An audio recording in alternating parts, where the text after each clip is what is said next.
So it's 2026, and you've promised yourself to become more of an intentional parent this year, or even not to yell at your children, but you're starting to see the signs. Let's solidify your resolve with a strategy. First of all, I've had many parents come into my coaching program and say, "Oh, I'm a yelling parent," or I yell a lot at my kids. And somehow I see that they've absorbed this identity of being somebody who yells. I always like to deconstruct that first by saying, if you were raised in an environment, for instance, where children were meant to be seen and not heard, you were already scripted to yell. If you were raised in an environment where you weren't provided with any other tool to discipline a child or to train a child without, hitting the child or using a rod or using a cane or whatever it is, then you are already scripted to become this kind of parent. So it's not really about you, it's more about the environment that has produced this behavior.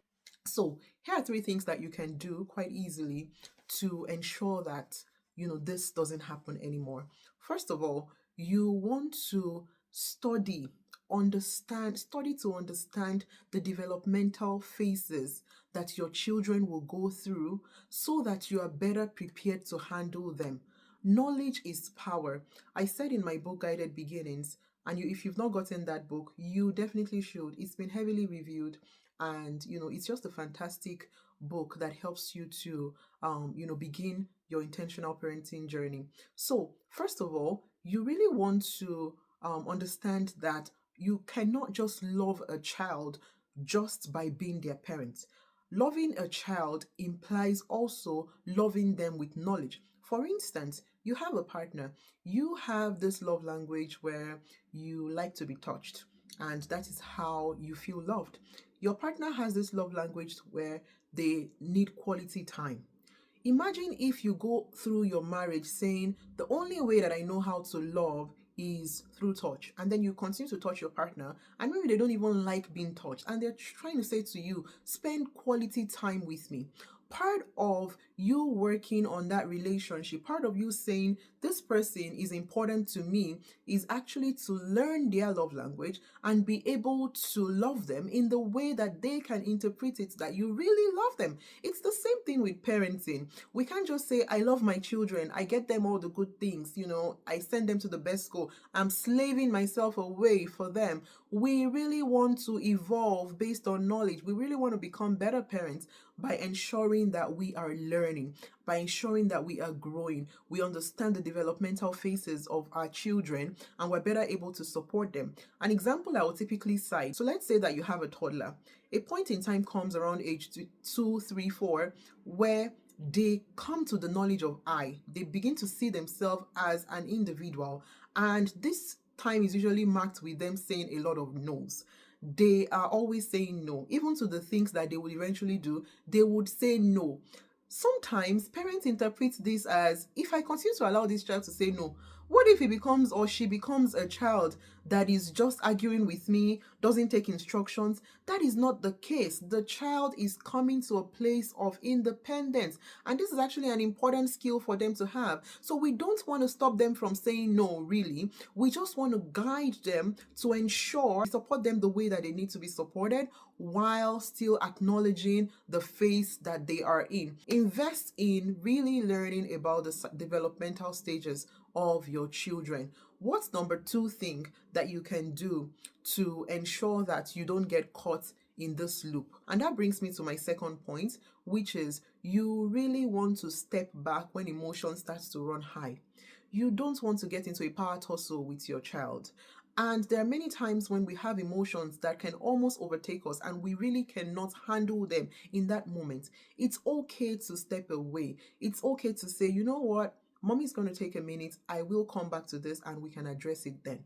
Even if it means stepping into the room, even if it means just removing yourself from that space for the time being, because it's also part of modeling positive emotional intelligence to your children, because they begin to see that, oh, okay, so when you flip the lead basically, or when you have emotions that are about to overtake you and you still want to respect the person that you're speaking to, it's okay to take a step back. So you are modeling emotional intelligence to them. And the final thing that you can do is to use repair. Repair is your best friend, especially if you are just starting to navigate this path of intentional parenting, because there will be many slip ups. There are no perfect parents.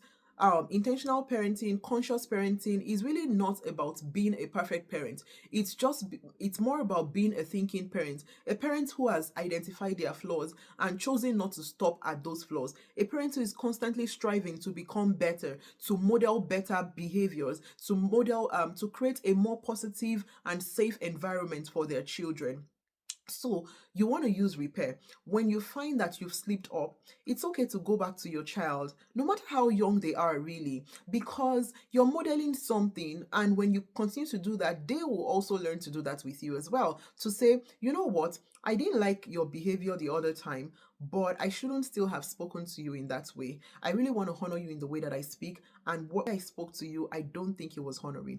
I am so sorry. And you're not actually waiting for the child to say, oh, I forgive you or something, because you're still, it's more about you trying to appease your emotions through them, basically. So you settle it with yourself that, okay, I slipped off.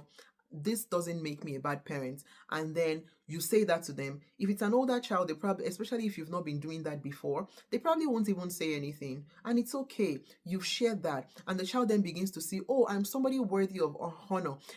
It's not about me, because there are two tendencies, right, with children, especially with children when they don't have all the mental capacity to really unpack what you've shared with them or to really understand what is going on. They either, because they see you as a perfect person, so they either blame themselves or they think there's something wrong with them. And that is the narrative that you really want to stop short by using repair when you slip up. And when you use repair, you cue to your brain that, I did something and I didn't want to do that. So your brain begins to learn that if you continue to say sorry about this, it must be that this is not something that you want to continue. And those are three easy things that you can do today to solidify your strategy and ensure that you are the conscious and intentional parent you want to be this year. Follow, like, and share with any other person who you think could use this. And I'll see you in the next one.